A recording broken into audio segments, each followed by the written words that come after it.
Hi, எல்லாரும் எப்படி இருக்கீங்க? ஆண்டவரோட கிருபையில எல்லாரும் நல்லா சந்தோஷமா ஆரோக்கியமா இருக்கீங்கிறத நான் நம்புறேன். இன்னைக்கு ஒரு சின்ன விஷயம் உங்க எல்லாருக்கூடயும் பகிர்ந்துக்கணும்னு நான் ரொம்ப பிரியப்படுறேன். இந்த சுத்தியல் இருக்குங்களாங்க, சுத்தியலுக்கும் சாவிக்கும் ஒரு கான்வர்சேஷன் நடந்தது, ஒரு பேச்சுவார்த்தை. சுத்தியல் கேட்டிருக்கா, உன்னை விட நான் பெரிய உருவமா இருக்கேன், உன்னை விட நான் பலசாலியா இருக்கேன், ஆனா நீ ஒரு சின்ன உருவம் தான், உனக்கு பலனும் இல்லை. ஆனா ஒரு பூட்டை திறக்கிறதுக்கு நீ சர்வ சாதாரணமா வர, உன்னை உள்ள விடுறாங்க, டக்குன்னு திறக்கிற போற. ஆனா அதே பூட்டை என்னை வச்சு திறக்கும் போது போட்டு அடின்னு அடிச்சு அப்புறம் தான் அந்த பூட்டு திறக்கப்படுது. அப்படி என்ன ஒரு ஒரு ஸ்பெஷாலிட்டி உன்கிட்ட இருக்குன்னு அந்த சுத்தியலுக்கு. அதுக்கு அந்த சாவி ரொம்ப அசட்டையா, ரொம்ப ரிலாக்ஸா ஒரு பதில் கொடுத்துருக்கு. என்னன்னா, நீ உன்னை ஒரு பூட்டை திறக்கிறதுக்கு நீ அந்த பூட்டுக்கு மேல, அந்த பூட்டோட தலை இருக்குல்ல, அத தலைக்கு மேல அதை ஓங்கி அடிக்கதான், அதை அடிச்சாதான் உன்னால அந்த பூட்டை உடைக்க முடியும். அதுக்கு நீ அந்த பூட்டோட தலையில அடிச்சுதான் அதை நீ திறக்கிற. ஆனா நான் அந்த பூட்டோட இருதயம் இருக்கு பாரு, அந்த பூட்டோட இருதயத்துக்குள்ள போய் லேசா ஒரு திருவி அந்த பூட்டை திறந்துடும். அதுதான் அதோட வித்தியாசம். என்ன சொல்ல வரீங்கன்னு தானே கேக்குறீங்க?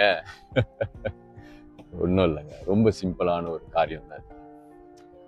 ஒரு காரியத்தை நம்ம பண்ணும்போது அந்த காரியத்துல நம்ம ஒரு பெரிய லெவல்ல இருக்கணும். அந்த காரியங்களோ இல்ல ஒரு மனுஷன் கூட பழகுற விஷயத்துல கூட நம்ம ஒரு அவங்கள விட நம்ம பெருசா இருக்கணும், அவங்கள விட நம்ம பெரிய ஒரு இதா இருக்கணும், நம்ம சொல்றதுதான் சரி, நம்ம சொல்ற வார்த்தை தான் வேத வார்த்தை, அந்த மாதிரி ஒரு கேரக்டர் இருந்துச்சுன்னா யாரோட மனசுலயும் நம்மளால கூற முடியாது. அதுவே யாரோட மனசா இருந்தாலும் அவங்க மனசுக்குள்ள போய் ஒரு வேலை அவங்கள நீங்க மாத்தணும்னு நினைச்சீங்கன்னா, அவங்க மனசுக்குள்ள போய் அந்த மனசை புரிஞ்சு அதுக்கு ஏத்த மாதிரி நீங்க மாத்துனீங்கன்னா அவங்க மாறும். பேசுற வார்த்தையும் அப்படி. நம்ம ஒருத்தவங்க கிட்ட பேசும்போது கூட அவங்க இருதயம் பாதிக்கப்படாத அளவுக்கு அந்த வார்த்தை சரியா போய் அவங்க இருதயத்துல அது ஒரு எழுப்புதலை கொடுத்துச்சுன்னா அதுதாங்க அவங்களுக்கு ஒரு மாற்றத்தை கொண்டு வரும். அதை விட்டுட்டு ஒரு சுத்தியல் மாதிரி ஓங்கி அடிச்சுக்கிட்டு அந்த பூட்டை திறக்கிறதுக்கு இந்த சலசலப்பு நம்மளுக்கு தேவை. நம்ம இருக்கிற இடமே தெரியக்கூடாது, அமைதியா இருக்கும். அதுதான் இன்னைக்குள்ள வார்த்தை. அதுவே வேதாகமத்துல ஒரு நல்ல வார்த்தையை கூட இந்த காரியத்தை குறிச்சு நான் சொல்ல விருப்பப்படுறேன். 1 கொரிந்தியர் 16வது அதிகாரம் 14வது வசனம். 1 Corinthians chapter 16 verse 14. அது ஒரு அழகான வார்த்தை. நீங்க செய்யற எல்லா காரியத்தையும் அன்போடு செய்யப்பட கடவுது. whatever things that you do it with love. அவ்வளவுதான், வெரி சிம்பிள். எதை செஞ்சாலும் அன்போடு செய்யுங்க.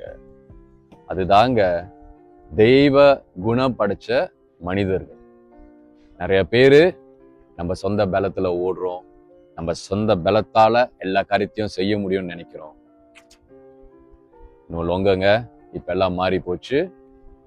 கடவுளுடைய படைப்பு நம்ம அவருடைய சாய்வலா இருக்கும் பொழுது நம்ம செய்யற எல்லா காரியமும் அவரை வெளிப்படுது. அப்போ நீங்க பேசுற வார்த்தை, நீங்க செய்யற செயல், நீங்க செய்யற ஒவ்வொரு திட்டங்களும் அதுல அடப்பட்டது. சரியா? ஒரு சின்ன விஷயம் தான், புரியும் நம்புறேன். God bless you.